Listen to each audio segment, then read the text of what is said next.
What's up, Sneaky Nation? Sneaky Pete back with all the news after Week 16 of our Los Angeles Crusaders franchise, and I think the term any given Sunday rings louder now than ever before as the Crusaders dropped a game against their division rival, the Kansas City Chiefs, where just about anything that could go wrong ended up going wrong in the game. We had a lot of injuries. We gave up, our hold on a home field advantage throughout the playoffs, and things just started to crumble. Stuart Denny had probably his worst game in a Crusader uniform. The sophomore slump continues.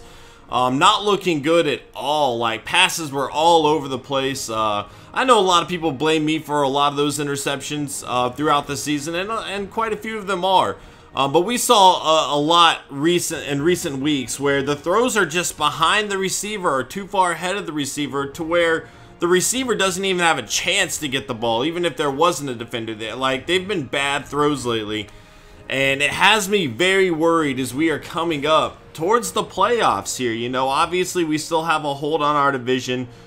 We should have a wild card bye, but none of that's going to mean anything if we're going to come out and drop a goose egg like we did last week. Now, we might be able to blame the weather for some of it, but I don't know, man. I'm pretty worried right now. As you can see, no Bola Asante here. We need to work on Roy Harris. He's going to have to step up into a much bigger role now. And that's, I've said all season long, I feel really comfortable with Roy Harris. I think he's a great young player.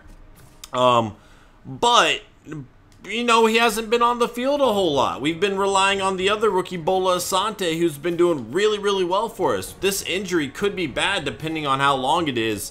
Either way, it's going to be interesting to see what's in store for the Crusaders here, because I know I am officially worried. The Titans bid farewell to their old home. I don't know if they're actually leaving Nashville and going somewhere else, or if they're just doing a new stadium. I feel like they're just probably going somewhere else based on the reports we've seen earlier, but Madden's glitched before, so who knows. Playing another division game here, the 7-8 Chargers coming up next. We will be at home this time. Hopefully not in a snow environment, because I don't think that helped us out all too much either. But, man, I'm worried. We will be doing scouting in the offseason. I know people have been saying, why aren't you scouting? Why aren't you scouting? Because I kind of want to see how my team's going to shape up before we get to that point. I wanted to make sure I could re-sign those players before I poured a whole lot of scouting points into a position I'm not going to really need. Let's see if the Texans won or lost. Obviously, we're under the impression they won, which they did. And that is not good for us. So the Broncos, 5-game winning streak, now that they have Chaz Jenkins back, they're right on our heels. The one plus here is that we actually have the tiebreaker over them regardless. So even if we lose next week and they win, we're still solid. Now, what we could do is play for a win and risk some injuries. And if the Texans lose, we will regain home field advantage throughout the playoffs. Let's go ahead and check who the Texans are playing in this upcoming game, because that could be huge. It really could sway things one way or another. We do have the tiebreaker over them, which means they only have one other loss in this entire season, and that's to the Broncos, a very good team. So they've been dominating everybody except for the other two teams. They're up against the Colts. The Colts don't have the greatest record, if I'm not mistaken, but they are actually a pretty good team. They have a good young quarterback. We just saw them recently. Let's check out where they stand record-wise.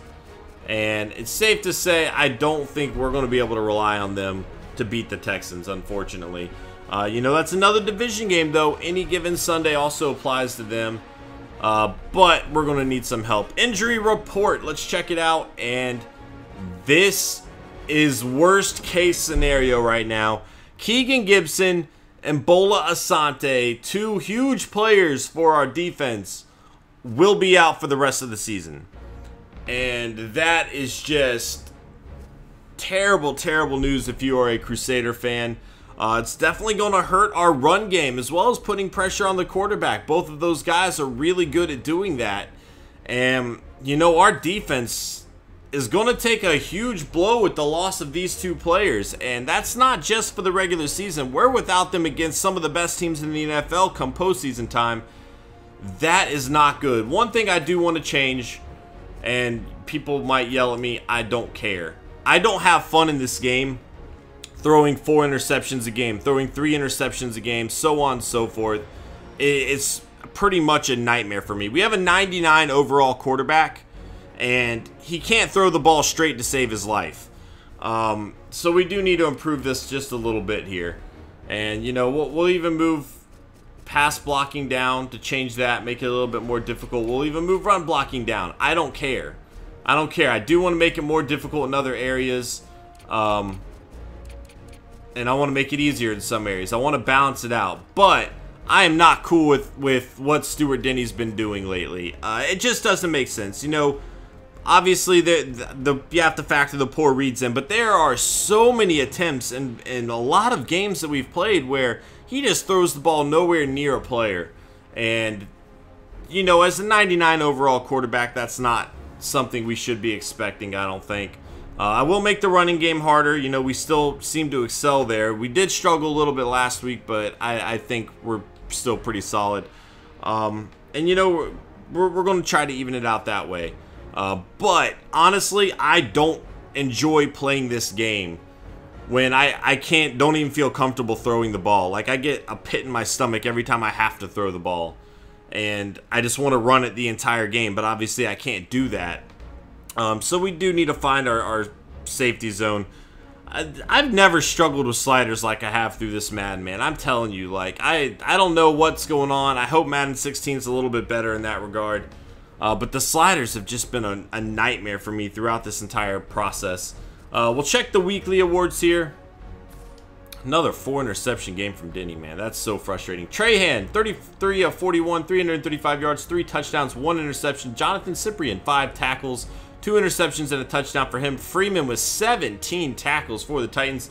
And Chaz Jenkins is back with a 31-39, 293 yards, 6 touchdowns, 0 interceptions. We'll check on the yearly awards. Just get Stuart Denny off this list. He does not belong. If Denny's on this list, I'm going to be mad. Colin Kaepernick still number 1, Andy Dalton 2, DeJon Galvin 3, Johnny Manziel 4, AJ McCarron 5, Brian Vasquez 6, Derek Carr 7, Blake Bortles 8, Jared Trahan 9, Robert Griffin III at number 10. But yeah, I've lost all faith in Stuart Denny, guys. Things are not looking good. We will be checking out, obviously, all the stats and awards within the next 2 weeks. So we're not going to do that here today.